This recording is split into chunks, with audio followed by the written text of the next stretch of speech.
பிரதமர் மோடி ஏப்ரல் 4 முதல் 6ஆம் தேதி வரை இலங்கைக்கு அரசுமுறை பயணம் மேற்கொள்கிறார்.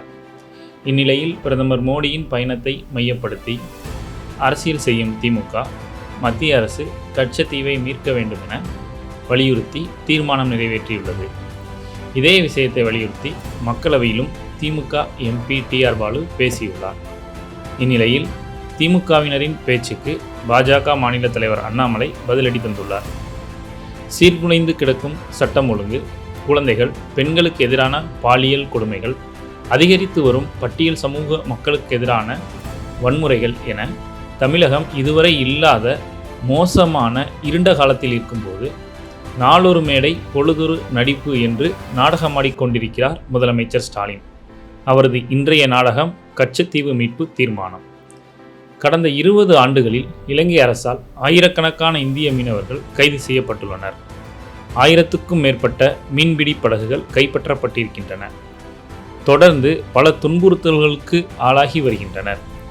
இதற்கு காரணம் இன்றைய முதலமைச்சர் ஸ்டாலின் தந்தை மறைந்த கருணாநிதி.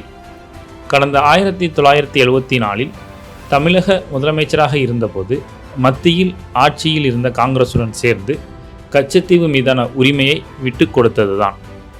கச்சத்தீவை இலங்கைக்கு கொடுக்க முழு சம்மதம் தெரிவித்து தமிழக மீனவ மக்களுக்கு துரோகம் செய்ததோடு கடந்த 50 ஆண்டுகளாக ஒவ்வொரு தேர்தலின் போதும் தமிழக மீனவர்கள் பாதுகாப்பு, தமிழர்கள் உரிமை என்றெல்லாம் நாடகமாடி கொண்டிருக்கிறது. கச்சத்தீவை இலங்கைக்கு கொடுத்தது மறைந்த இந்திரா காந்தியின் ராஜதந்திரம் என்று கூறினார் தமிழக காங்கிரஸ் கட்சி தலைவர் செல்வ பெருந்தகை.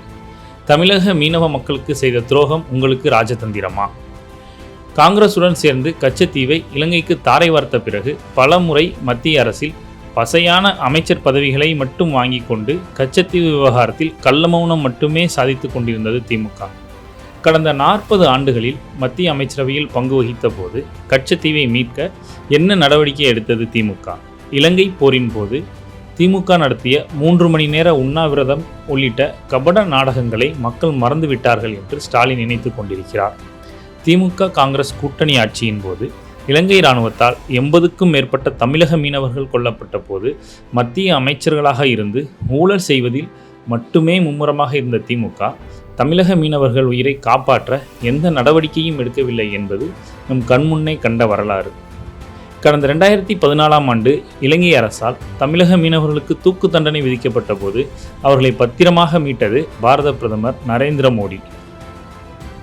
மோடி பிரதமர் பொறுப்பேற்ற பிறகு இலங்கை கடற்படையால் கைது செய்யப்படும் மீனவர்கள் உடனுக்குடன் மீட்கப்படுகிறார்கள். அவர்கள் உயிருக்கு எந்த ஆபத்தும் நேராமல் சட்ட பாதுகாப்பு உறுதி செய்யப்பட்டுள்ளது.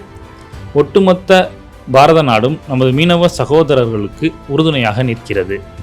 கச்சத்தீவை விட்டு கொடுத்து 50 ஆண்டுகள் மௌனமாக இருந்து தமிழக மீனவர்கள் வாழ்வாதாரத்தை பாதிப்புக்கு உள்ளாக்கிவிட்டு தேர்தல் நேரத்தில் மட்டும் கச்சத்தீவு மீட்போம் என்று கபட நாடகம் ஆடும் ஸ்டாலின், திமுக காங்கிரஸ் கூட்டணியையோ பொதுமக்கள் நம்பப் போவதில்லை.